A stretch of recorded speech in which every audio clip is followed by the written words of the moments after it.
याच गोष्टीचा कवी क्लास एका ठिकाणी वर्णन करतात. देवाला गिरावत फिरावत निसान आली ऐसे डुबे राव राणी हो गई लपकी गोरा गणपती आप औरंग को दिखे पाप अपन ही बार मरी गई जबकि पीरा पैगंबर दिगंबर दिखाई देत रही बात रबकी काशी की खला जाती मथुरा भी मस्जिद होती पैदा ना होता शिवाजी तो सुन्नते होती सबकी सुन्नते होती सबकी.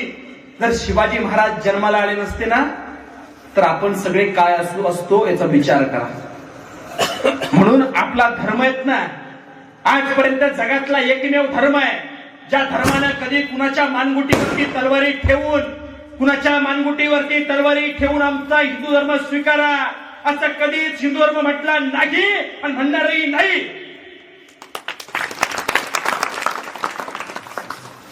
आणि आजपर्यंत जगात जे काही धर्म तुम्हाला दिसतात ना जगातल्या सगळ्या धर्मांना त्यांची त्याकडे बर्थ डेट आहे. त्यांचा जन्म कधी झाला त्याची माहिती त्यांना. हिंदू धर्माला बर्थ डेट आहेत का? नाही. आजपर्यंत हिंदू धर्माची जन्मतारीख सापडली नाही. हिंदू धर्म कधी स्थापन झाला माहिती नाही. म्हणून तुम्हाला सांगतो जगातला सगळ्यात जुना आणि सगळ्यात मोठा धर्म आपला हिंदू धर्म आहे. परंतु त्या हिंदू धर्मासाठी छत्रपती शिवाजी महाराजांनी भोसले कुटुंबांनी अशा महाराष्ट्रातल्या कैक मावळ्यांनी किती सोसलं हे आपण विचार केला पाहिजे. त्या हिंदू धर्मासाठी शिवाजी महाराजांनी स्वतःच्या आयुष्याची जीवाशी खेळण्याचं काम केलं. ते शिवाजी महाराज त्या शिवाजी महाराजांचं नाव घेतो. आज त्या शिवाजी महाराजांची जयंती आपण साजरी करतो.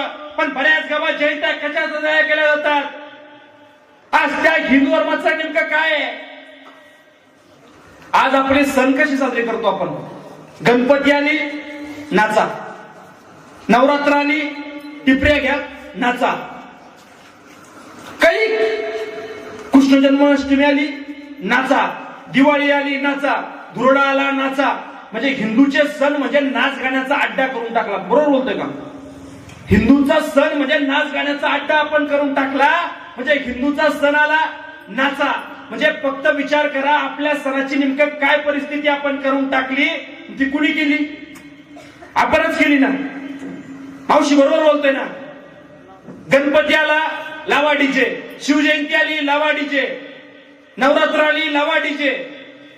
म्हणजे ज्या शिवाजी महाराजांनी स्वतःच्या आयुष्यासाठी सगळं खर्ची घातलं, ज्या संभाजी महाराजांनी स्वतःचं आयुष्य खर्ची घातलं, त्या संभाजी महाराज शिवाजी महाराजांना काय वाटत असेल? आज तुमची आमची पोरं शिवजयंतीला मावा खाऊन त्याकडे डीजे वरती समोर म्हणतात राजा पुन्हा जन्माला या. आलं आलं आलं आलं आलं गड्यानो भगवं वादळ आलं. म्हणजे शिवजयंती पुरतच भगवं वादळ येतं का? ज्या भगव्या वादळानं काही मोठमोठे वादळ याच महाराष्ट्राच्या मातीत या देशाच्या मातीत घालण्याचं काम केलं. आणि आपलं पोरग शिवजयंती पुरतं गाडीला झेंडा बांधून म्हणतोय आलं आलं आलं गड्यांनो भगवं वादळ आलं. नेमकं आपण काय करतोय? आपल्या हिंदू धर्माचं नेमकं काय करतोय? आपल्या माता भगिनीने ते कहरच करून टाकला. मकर संक्रांत झाली की नाही आता मावशी? मकर संक्रांतीला आपण मकर संक्रांत झाल्यानंतर आपण हळदी कुंकवाचा कार्यक्रम करतो. हळदी कुंकवाचा कार्यक्रम करतो. त्या हळदी कुंकवाच्या कार्यक्रमाला आपण काय देतो नंतर? बोला बोला. वाण देतो का? वाण काय देतो आपण? टिकल्याचं पाकिट, चाप, रबर, आरसा छोटासा. वाण म्हणजे काय असतो? विचार असतो जेणेकरून आपल्या गल्लीतल्या 4-5 महिला एकत्र याव्या. हिंदू सणाचं त्यात महत्व काय आहे? आपल्या गल्लीतल्या आपल्या गावातल्या आपल्या 4-5 मैत्रिणी एकत्र याव्या. त्यांनी एकमेकांना विचाराचं दान करावं, काहीतरी विचाराची देवाणघेवाण व्हावी, यासाठी हिंदूचा सण होता.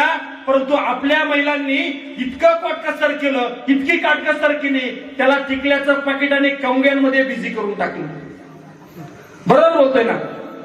तर तुम्हाला सगळ्यांना माझी विनंती आहे, आता येणाऱ्या पुढच्या मकर संक्रांतीला वाण म्हणून काय द्या, तर त्याकडे तुमच्या 5-6 जणीचा जो 5 जणींना वाण देण्याची प्रथा आहेत ना, त्या 5-6 जणींनी वेगवेगळे शिवाजी महाराजांचे शिवचरित्र असेल, वेगवेगळे आपल्या हिंदू धर्माच्या महापुरुषातले चरित्र असेल, हे एकमेकीला द्या. बरोबर बोलतोय का? काय द्या पुढच्या वेळेस?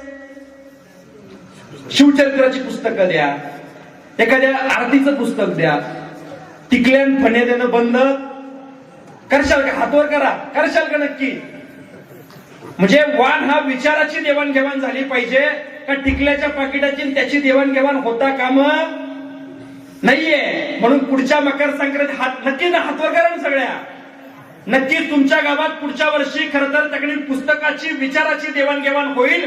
हा संकल्प या शिवजयंतीच्या माध्यमातून या व्याख्यानाच्या माध्यमातून तुम्ही करताय.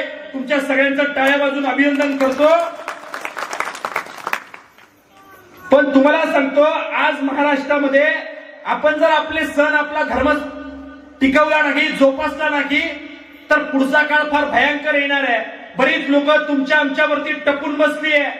कधी एक शहर आहे ज्या टिपू सुलतानानं तुमच्या आमच्या बायावापड्या पळवल्या, आपली मंदिरं तोडली, आपल्या त्याकडे काही हिंदूंच्या कत्तली केल्या, काही हिंदूंचं धर्मांतरण केलं.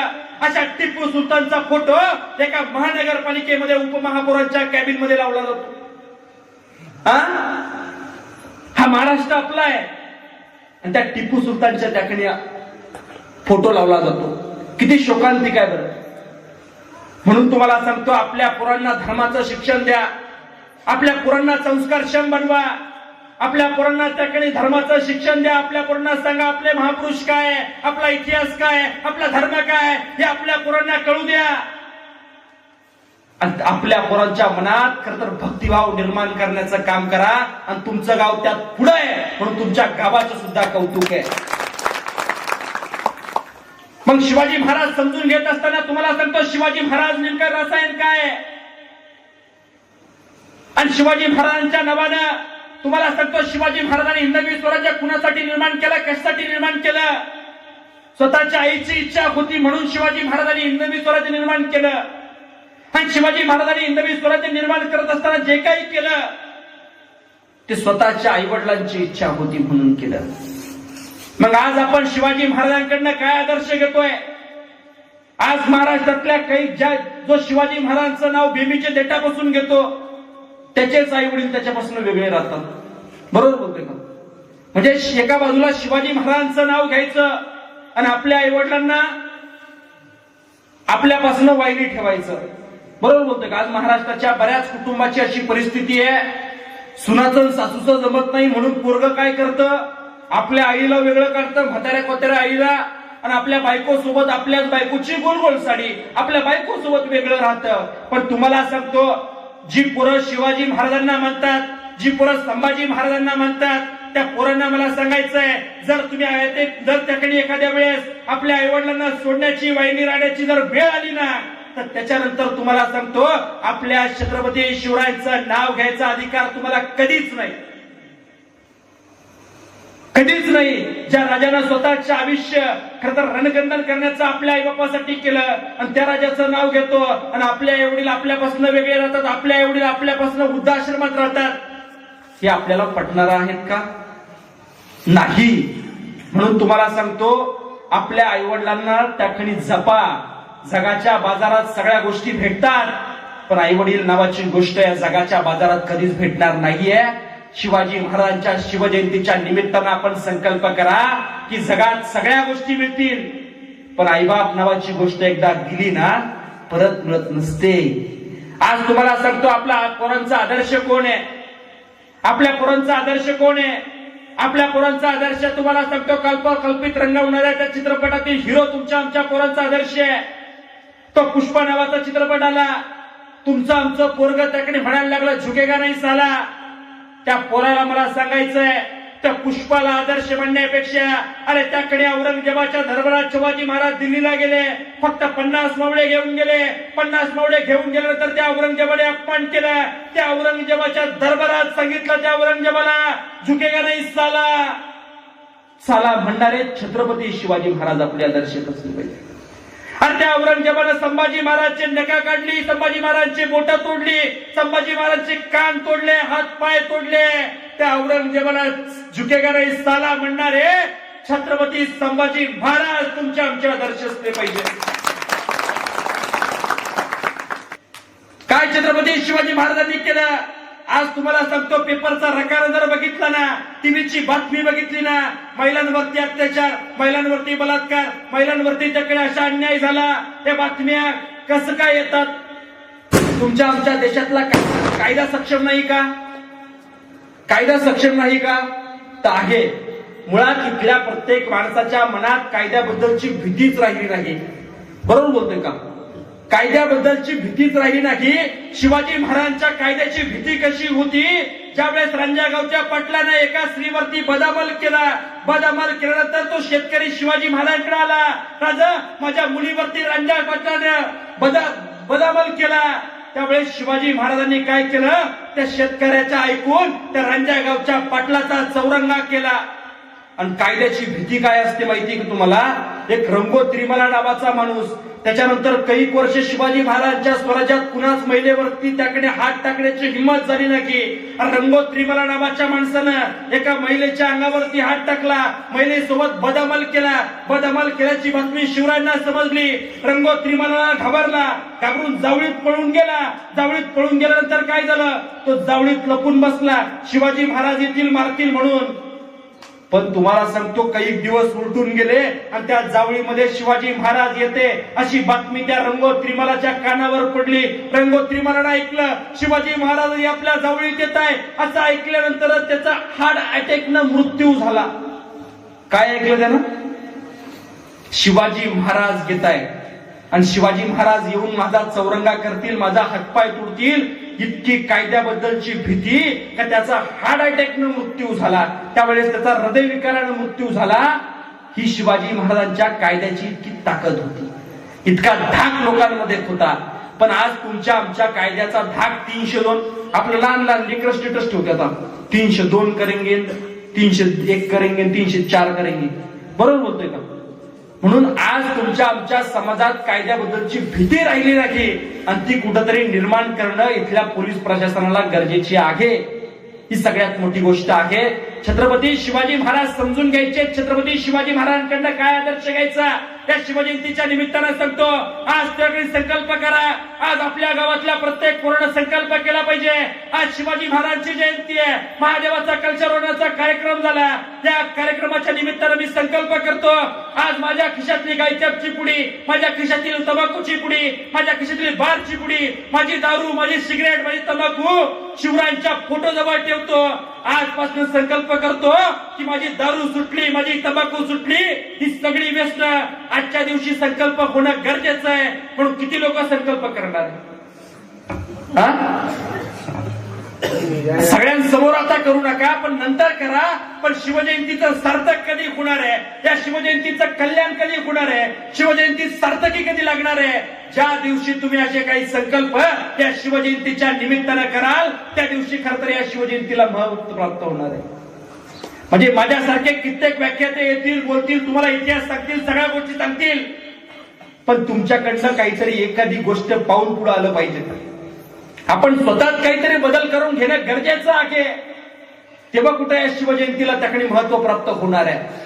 म्हणजे शिवाजी महाराज फक्त त्याकडे ऐकून घेण्याचा विषय नाहीये, शिवाजी महाराज समजून घेण्याचा विषय आहे, शिवाजी महाराज उमजून घेण्याचा विषय आहे. शिवरायांचा दूरदृष्टीजानतेपणाचं उदाहरण आहे. शिवाजी महाराजांना जहाजबांधीचा कारखाना काढला. अरे जो औरंगजेब तुम्हाला सांगतो, त्या औरंगजेबाने त्याकडे स्वतःच एवढं मोठं साम्राज्य होतं. शिवाजी महाराजांचं फक्त महाराष्ट्रापुरतं मर्यादित असलेलं स्वराज्य आणि त्या औरंगजेबाचं अख्ख्या देशभर साम्राज्य होतं. तो औरंगजेब डच, पोर्तुगीज, इंग्रजांना काय देत होता माहिती का? त्याला हजला जायच्या वेळेस जकात देत होता.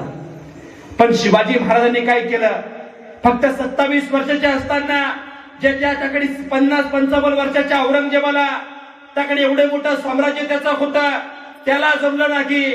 शिवाजी महाराजांनी आरमार उभा केलं, जहाजबांधीचा कारखाना काढला, बिगास नावाच्या पोर्तुगाज मधून टोळी बोलवली. त्या बिगास नावाच्या माणसाच्या टोळीच्या साह्यानं शिवाजी महाराजांनी जहाज तयार केलं आणि जहाज बांधून तुम्हाला सांगतो तब्बल 100 वर्ष शिवाजी महाराजांच्या आरमारानं समुद्रावरती अधिराज्य गाजवण्याचं काम केलं. देशभरात जर कुणाला त्याकडे आश्रयाची गरज पडली तर ते कुणाकडे येत होते माहितीये? शिवाजी महाराजांच्या आरमाराकडे. हे शिवाजी महाराजांचं दूरदृष्टीजानतेपणाचं उदाहरण आहे. शिवाजी महाराजांना जाणलं होतं आपल्याला जर काय करायचंय ना, आपल्याला जर त्याकडे स्वराज्याला धोका कुठं नाही तर समुद्रापासून आहे. म्हणून शिवाजी महाराजांनी आरमार उभा केलं. समुद्रामध्ये पैसा आहे, कुणी जाणलं? शिवाजी महाराजांनी जाणलं. शिवाजी महाराजांचे मसाल्याचा व्यापार करणारी जहाज युरोप, इराण, तुर्कस्तानला जात होती. शिवाजी महाराज एक उद्योजक होते. काय होते? म्हणून आजकालच्या आपण शिवजयंतीच्या निमित्तानं हा सुद्धा आदर्श घेतला पाहिजे का आपल्याला काय करायचंय, आपल्याला तर काही शिवरायांकडनं आदर्श घ्यायचा, पैसा कमवा, हा शिवाजी महाराजांकडे आदर्श घ्या. ज्या देशाची बाजारपेठ मजबूत, ज्या गावाची बाजारपेठ मजबूत, ज्या गावाची ज्या शहराची बाजारपेठ मजबूत, ते राष्ट्र मजबूत असतं. बरोबर बोलतोय का? आज पुणे मुंबई का पुढे? त्यांच्या बाजारपेठा मजबूत आहे. म्हणून तुम्हाला सांगतो, आपल्या गावाची बाजारपेठ मजबूत करा, आपल्या शहराची बाजारपेठ मजबूत करा. हा आदर्श छत्रपती शिवरायांकडे घेणे गरजेचं आहे. ज्यावेळेस शिवाजी महाराजांनी सुरतेची लूट केली, आपलेच पैसे त्यांच्याकडे होते, शिवाजी महाराजांनी सुरतेची लूट केली असं म्हणतात. दिल्ली दरंदाबाई शिवसर्जार संख लुटली सुरत शहर भंककडे तिडंक. शिवाजी महाराजांनी सुरतेची लूट केली, लूट केल्यानंतर आपलं सगळं धन वापस आणलं. तिथल्या व्यापाऱ्यांना सांगितलं, तुम्ही आमच्याकडे चला, तुम्हाला त्याकडे व्यापारासाठी मुबलक जागा देतो, रायगडावरती जाऊन बघा. आजही तुम्हाला किती मोठं मार्केट छत्रपती शिवाजी महाराजांनी रायगडावरती उभा केलं होतं. म्हणून शिवाजी महाराजांकडनं काय आदर्श घ्यायचा ना, तर आपण व्यापार क्षेत्रात उतरलं पाहिजे, आपण पैसा कमवला पाहिजे. हा आदर्श शिवाजी महाराजांकडनं घेणं गरजेचं आहे. पण आपण छत्रपती शिवरायांना समजूनच घेत नाही. म्हणजे आपल्या डोळ्यासमोर फक्त शिवाजी महाराज एक उद्योजक होते, शिवाजी महाराजांनी आपल्या आईवडिलांची स्वप्न पूर्ण केली, शिवाजी महाराजांनी महिलांचा आदर केला, या सगळ्या गोष्टी राहिल्या बाजूला. आपल्या डोळ्यासमोर शिवाजी महाराज फक्त हाडा मारा, लढाया, रक्तांचा खताने मुर्द्यांचा लगदा, इथपर्यंत शिवाजी महाराजांना मर्यादित ठेवलं. या गोष्टी सगळ्यात चुकीच्या झाल्या. अहो, शिवाजी महाराजांच्या अंगी काय कला होती तुम्हाला माहिती असेल. शिवाजी महाराज आग्र्याला गेले. आग्र्याला गेल्यानंतर तुम्ही शिवाजी महाराजांसोबत फक्त 50 मावळे होते. आणि 50 मावळे असल्यानंतर काय झालं, शिवाजी महाराज त्या आग्र्याला गेले. आग्र्याला गेल्यानंतर बघितलं ते खानानं अपमान केला, खानानं शिवाजी महाराजांना कैद केलं. औरंगजेबाने शिवाजी महाराजांना कैद केलं. कैद केल्यानंतर झालं काय, औरंगजेबाच्या सगळे नजीकचे सरदार शिवाजी महाराजांना सांगत होते, शिवाजी महाराजांना मारून टाका.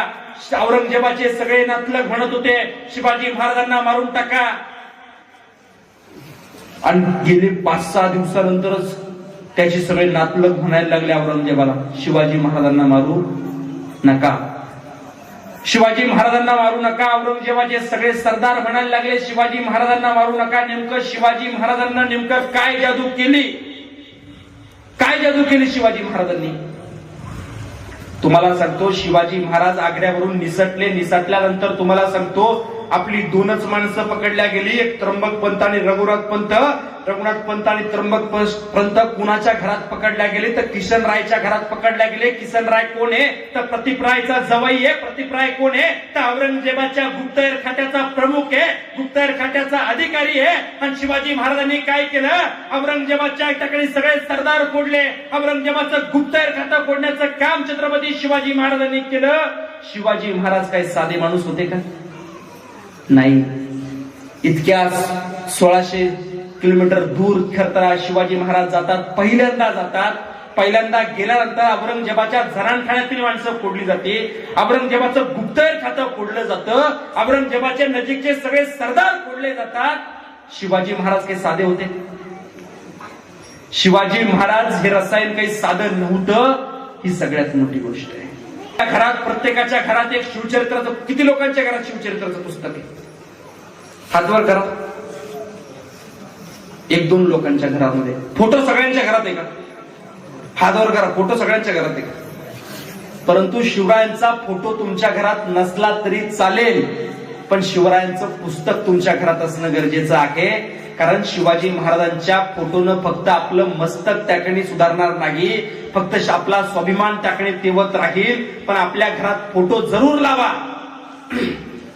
आपल्या घरात फोटो जरूर लावा. पण फोटोच्या बाजूला आपल्या पोरांसाठी, आपल्यासाठी खरं तर शिवरायांच्या चरित्राची पारायण होणं गरजेची आहे. कारण पावला पावलावरती शिवाजी महाराजांकडनं काहीतरी आदर्श घेण्यासारखा आहे. आणि तो आदर्श आपण घेतला पाहिजे, तो आदर्श आपण घेतला पाहिजे.